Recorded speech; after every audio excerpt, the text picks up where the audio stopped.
Are you creative? Wait, I want to change that from a question. You are creative. And you know how I know this? Because you were created by God, the Creator. You are part of creation. And how can you possibly be part of this amazing creation and not be creative? Some people don't think they're creative because they don't feel like they're very good at, or maybe they're just not interested in the things that most people think of as creative. Things like drawing and painting and sculpting, the fine arts. And definitely that is one kind of creativity, but there are lots and lots of ways we can be creative. There's make-believe creative. Have any of you ever made forts out of blankets and then pretend you're stranded on a desert island? Or have you ever looked up and stared at the clouds and seen interesting shapes like a dog or an ice cream cone? And then there's creative problem solving. So you've got this great problem, and at first it seems too confusing or scary to solve, but then maybe you talk about it with others and you begin to imagine a solution.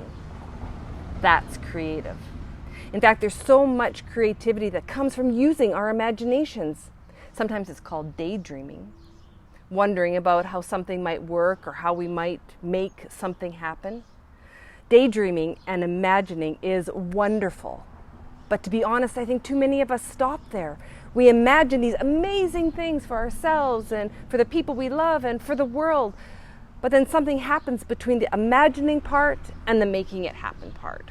I don't know exactly what that is. Sometimes it's fear. Sometimes it's because we don't feel good enough, like we could do it. Sometimes it's because someone else tells us that we can't do it. So we are all creative, but sometimes some of us need a little help to get that creativity out into the world.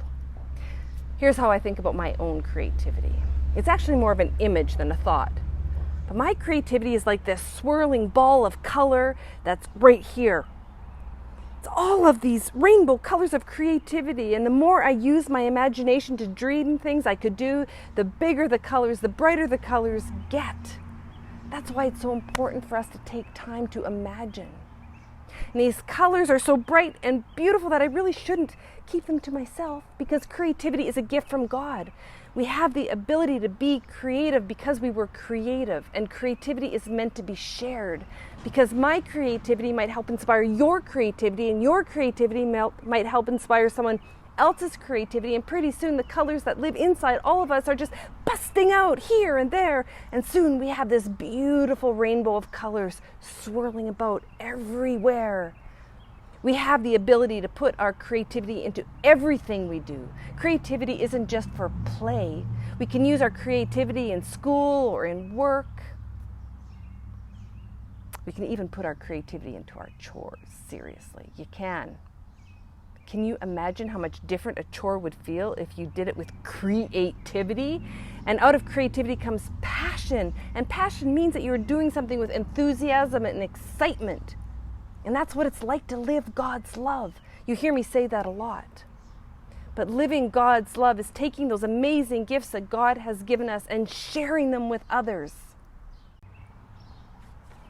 And I don't know about you, but when I'm sharing my excitement and my enthusiasm and joy and creativity with others, I can feel it grow.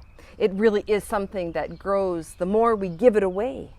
And it's also true that if I hold on to it, if I let my shyness or my nervousness or worry that what I have to offer isn't good enough or interesting enough for others, then it sort of starts to shrink up into this little ball, and I have a harder time imagining the possibilities for me and for the world around me. So take some time right now to see your colors. Think about things that bring you joy and excitement, things that you are enthusiastic about, and feel the happiness bubble up inside about those things. And then dive deeper into them with your imagination and think about all the possibilities. Imagine what our world would be like if everyone spent even a little bit of time living with enthusiasm. What a colorful world it would be. What a colorful world it would be. So let's do our best today, this week, in all the days ahead, to let our creativity and our colors just swirl about and out of us and into the world. And notice what a difference